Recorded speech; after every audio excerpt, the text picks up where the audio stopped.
오늘 우리 함께 볼 하나님 말씀은 시편 99편 1절에서 9절까지 말씀입니다. 우리 한 절씩 교독하도록 하겠습니다.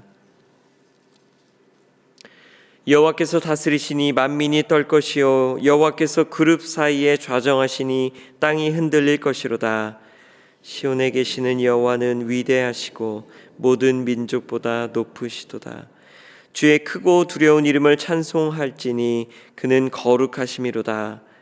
능력 있는 왕은 정의를 사랑하니라. 주께서 공의를 견고하게 세우시고 주께서 야곱에게 정의와 공의를 행하시나이다. 너희는 여호와 우리 하나님을 높여 그의 발등상 앞에서 경배할지어다. 그는 거룩하시도다. 그의 제사장들 중에는 모세와 아론이 있고 그의 이름을 부르는 자들 중에는 사무엘이 있도다. 그들이 여호와께 간구함에 응답하셨도다. 여호와께서 구름 기둥 가운데서 그들에게 말씀하시니 그들은 그가 그들에게 주신 증거와 율례를 지켰도다.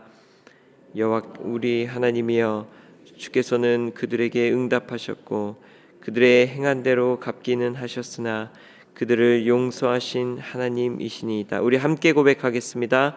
너희는 여호와 우리 하나님을 높이고 그 성산에서 예배할지어다.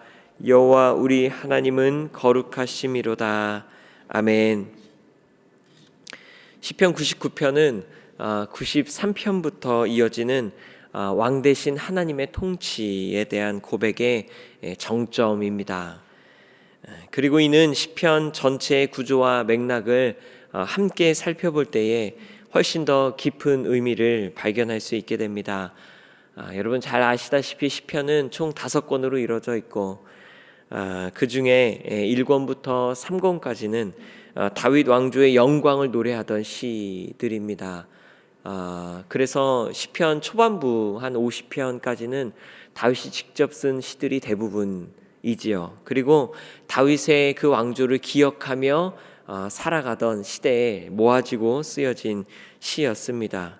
하나님의 기름을 부은 왕이 있고 예배드릴 성전이 있으며 나라가 있고 또 백성이 있었던 시절입니다. 그런데 오늘 본 시편 99편은 90편부터 또 106편까지 이어지는 이제 3권이 지나고 제4권이 속해 있는 시로 포로기에 쓰여지고 모아진 시들입니다. 즉 상황이 완전히 달라진 것입니다. 왕조가 무너졌고 예루살렘 성벽이 허물어졌으며 성전은 잿더미가 되었습니다. 백성들은 바벨론으로 포로가 되어 끌려갔습니다. 하나님께서 약속하신 것들, 그 모든 것들이 무너진 것 같은 순간에 눈앞에 왕은 보이지 않는 상황에 그렇게 90편부터 그런데 놀랍게도 왕에 대한 언급이 참 많은 시입니다. 그렇게 이제 시가 시작합니다. 1절 말씀입니다. 여호와께서 다스리시니 만민이 떨 것이요 여호와께서 그룹 사이에 좌정하시니 땅이 흔들릴 것이로다. 아멘. 여기에 첫 두 단어가 중요합니다. 어떻게 시작했죠? 여호와께서 다스리시니. 히브리어는 야훼 말라크. 여러분 말락이라는 단어 히브리어나 또 아랍권 말들에는 동사가 안 써져 있는 경우가 많으니까 멜렉이라는 단어와 또 어원이 비슷합니다. 무슨 뜻일까요? 왕입니다. 그리고 다스린다는 뜻입니다. 여호와께서 다스린다. 여호와께서 왕이시다. The Lord reigns. 파격적인 고백입니다. 이 고백은 모든 것이 순탄한 날에 드리는 찬양이 아닙니다. 폐허 위에서 눈물 속에서 절망의 한 복판에서 터져나오는 가슴 깊은 곳의 신앙 고백입니다. 사실 이 두 단어가 제4권의 주제어로서 4권에 속한 여러 단어들을 야훼 말라크 쌈이라고 그렇게 부릅니다.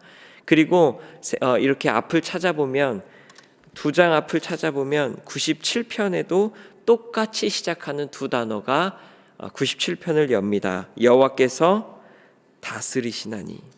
4장을 앞으로 가면 93장도 똑같이 시작하십니다. 시편 93편 1절 여호와께서 다스리시니.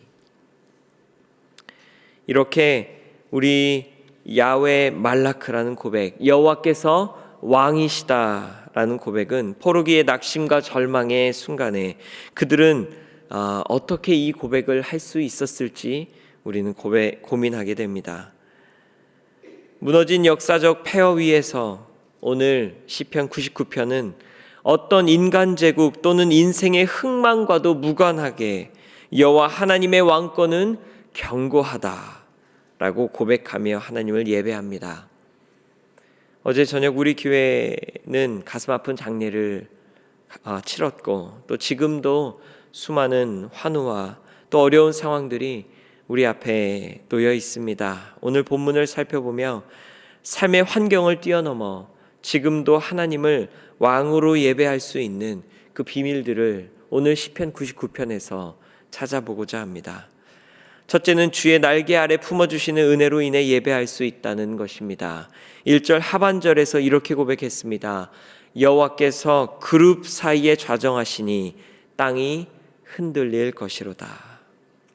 여기에서 나오는 그룹들 사이에 좌정하신 분이라는 하나님에 대한 묘사는 언약궤의 두 그룹들의 날개, 그 성전의 지극히 거룩한 장소에 임재하시는 그 하나님에 대한 고백입니다. 출애굽기 25장 22절에 이렇게 말씀하셨습니다. 거기서 내가 너와 만나겠고 속죄소 위 곧 증거궤 위에 있는 두 그룹 사이에서 내가 이스라엘 자손을 위하여 내게 명령할 모든 일을 내게 이르리라. 아멘. 비록 지금은 잿더미 위에 서서 별 하나 보이지 않는 칠흑 같은 밤을 지날지라도 우리가 왕이신 하나님을 예배할 수 있는 이유는 그분께서 지성소에서 주의 날개 아래 우리를 품어주시고 우리의 죄를 사하시며 그분의 거룩함으로 우리를 만나주실 것이기 때문입니다. 게다가 그 품에서 그 예배 가운데 우리에게 행할 일을 알게 하신다 하셨습니다. 야훼 말라크, 주께서 왕이심을 우리가 고백하며 예배할 수 있는 두 번째 이유는 그분은 우리의 삶의 가장 깊숙한 곳에 함께 하시는 분이시기 때문입니다. 2절 말씀입니다. 시온에 계시는 여호와는 위대하시고 모든 민족보다 높으시도다. 90장부터 시작된 여호와의 통치에 대한 이 시편들의 대부분의 고백은 만민과 열방, 온 우주와 드넓은 창조 세계에 임재하신 하나님에 대한 고백, 우리가 지금까지 계속 90편 이후부터 읽어왔죠. 그러나 99편은 특별히 시온에 계시는 하나님을 찬양합니다. 초대교부 어거스틴은 이 시온을 오늘날의 교회로 해석하였습니다. 시온이라는 단어의 뜻이 주시하다, 바라보다 라는 의미입니다. 하나님께서 주목하시고 바라보시는 곳, 그것은 먼저 시온, 그 예루살렘 성정이며 오늘날의 교회이겠지만 동시에 우리의 삶의 구체적인 자리들일 것입니다. 이렇게 해석할 수 있는 이유는 5절 말씀에서도 그의 발등상 앞에서 경배하라 라고 선포했기 때문입니다.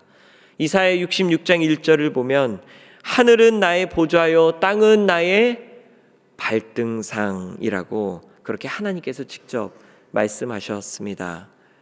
하늘이 하나님의 다스림과 그 권능, 그 보좌를 그리고 땅은 그분이 발을 두시는 통치 영역, 즉 발등상을 가리키는 것입니다. 그렇게 시온과 발등상은 바로 하나님의 통치가 임한 우리의 삶의 구체적인 영역들, 우리의 일터, 가정, 그리고 일상의 자리들에 하나님이 계심을 우리가 기억하는 것입니다. 우리의 한숨과 눈물, 낙심과 절망을 하나님께서는 아십니다. 그러니 우리는 내 일상의 자리, 가정과 또 회사, 또 학교와 또 우리의 사업장에서 야훼 말라크를 선언해야 합니다. 이곳도 하나님의 통치 아래에 있습니다. 내 삶의 이 자리에서 하나님이 왕이십니다. 일상의 자리가 예배의 자리가 될 때에 우리는 하나님을 왕으로 진정 모시는 순간이 될 것입니다. 세 번째, 능력의 왕께서 반드시 정의와 공의를 세울 것이기 때문에 우리는 야훼 말락 하나님의 왕되심을 예배합니다. 4절 말씀입니다. 능력 있는 왕은 정의를 사랑하느니라. 주께서 공의를 견고하게 세우시고 주께서 야곱에게 정의와 공의를 행하시나이다. 폐허가 된 나라, 힘없는 백성을 유린하는 불의한 왕들 사이에서 주의 백성들은 정의와 공의를 세우시는 하나님을 예배합니다.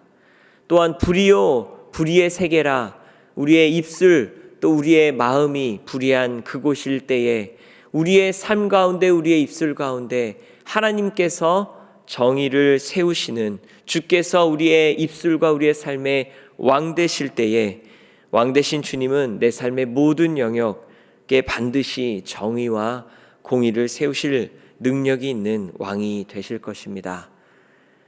넷째, 우리를 위해 중보하는 이들이 있기 때문에 우리는 여전히 무너진 우리의 삶에서 하나님께서 왕이시다, 야훼 말라크 선포할 수 있습니다. 6절 말씀입니다.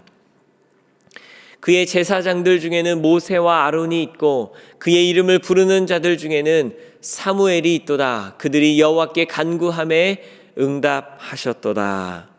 아멘. 모세와 아론 그리고 사무엘, 이 세 사람의 공통점은 대단한 영웅 이어서 이곳에 있는 것이 아니라 이스라엘이 범죄하였을 때 하나님께 간구하여 심판을 돌이킨 중보 기도의 사람들이었기 때문입니다. 모세는 출애굽기 32장 금송아지 사건에서 이스라엘 백성들의 죄를 사하여 달라고 탄원하며 그렇지 않으면 자신의 이름을 생명책에서 지워달라고까지 중보기도 하였습니다. 아론도 민수기 16장에서 고라의 반역 사역 직후 전염병이 퍼지자 죽은 자와 산 자 사이에서 향로를 들었던 죽음의 경계선 위에 선 중보기도자였습니다. 사무엘은 사무엘상 7장 미스바 집회를 소집하여 이스라엘 백성들을 회개로 이끌고 함께 기도함을 통해 블레셋의 공격 앞에서 중보기도로 승리를 얻었던 인물입니다. 오늘 이 말씀을 듣는 우리 모두들 중에 중보기도에 빚을 지지 않은 사람, 그렇게 살아가는 사람 없을 것입니다. 우리가 사망의 음침한 골짜기를 지날 때에 야훼 말라크, 다 무너졌으나 하나님이 지금도 왕이시고 하나님이 지금도 내 삶을 다스리십니다라고 고백할 수 있는 이유는 나에게 아무것도 보이지 않지만 누군가 나를 위해 기도하고 있기 때문입니다. 그렇게 주님이 왕되심을 선포할 수 있는 까닭은 우리 주변에 모세와 아론 그리고 사무엘을 주께서 두셨기 때문입니다. 동시에 우리가 누군가에게 모세요 또 사무엘이 되는 삶을 산다면 그것이 우리 입술에서 바로 왕되신 하나님을 선포하는 최고의 예배가 될 것입니다. 또 마침 오늘이 목요일인데 매주 목요일 아침마다 그렇게 중보기도회가 또 우리 교회에는 있죠. 마지막으로 왕을 잃은 백성들이 하나님이 다스리신다 고백하며 하나님을 예배할 수 있는 이유의 정수가 8절에 나옵니다. 8절 말씀입니다.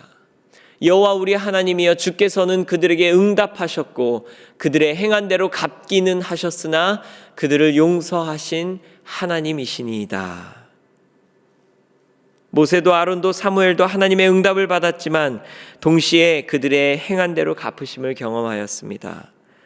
죄에 대한 징계와 보응은 공의로운 하나님의 성품입니다. 그러나 이런 말씀을 읽을 때 우리의 마음은 두려워집니다. 그리고 하나님은 그들을 용서하셨다고 하십니다. 이 8절의 긴장 여러분 느껴지시죠? 하나님은 죄를 행한 대로 갚으시고 또 용서하신다고 하십니다. 그리고 실제로 구약의 사람들은 그 일들을 경험하며 살았습니다. 어떻게 이 두 가지가 동시에 가능할까요? 갚으시면서 용서하시는 일. 사실 여기에 복음의 핵심이 담겨 있습니다. 바로 십자가를 통해 주께서는 구약의 시편의 이 말씀을 우리 앞에서 이루셨습니다. 예수 그리스도께서 우리의 죄를 갚으심으로 우리는 용서를 받았습니다. 공의와 긍휼이 십자가에서 온전히 그리고 동시에 이루어진 것입니다. 구약의 모세와 사무엘은 몰랐던 그 놀라운 복음의 비밀을, 시편 기자는 몰랐던 이 8절의 긴장의 해결책을 예수 그리스도는 십자가를 통해 이루셨고 지금 오늘을 살고 있는 우리는 알고 있습니다. 여러분, 이렇게 구약에서 꾸준히 발견되는 십자가 복음을 읽어내는 것, 구약에서 미리 내다보며 신약의 복음의 십자가를, 구원을 그렇게 선포하셨던 것들을 읽어가는 것이 바로 성경 읽기의 묘미입니다. 그래서 9절에서 마지막 고백이 울려 퍼집니다. 9절 말씀입니다. 너희는 여호와 우리 하나님을 높이고 그 성산에서 예배할지어다.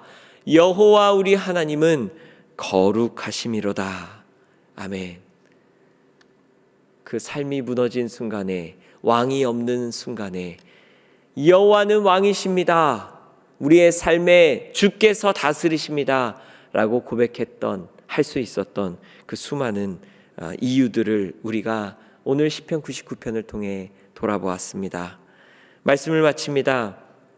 포로로 끌려간 이스라엘 백성들이 이 시를 처음 불렀을 때에는 아마 그들의 눈앞에는 여호와 하나님이 계시다는 증거가 없었을지도 모릅니다. 다윗의 보좌도, 성전의 언약궤도, 약속의 땅도 다 없는 상황.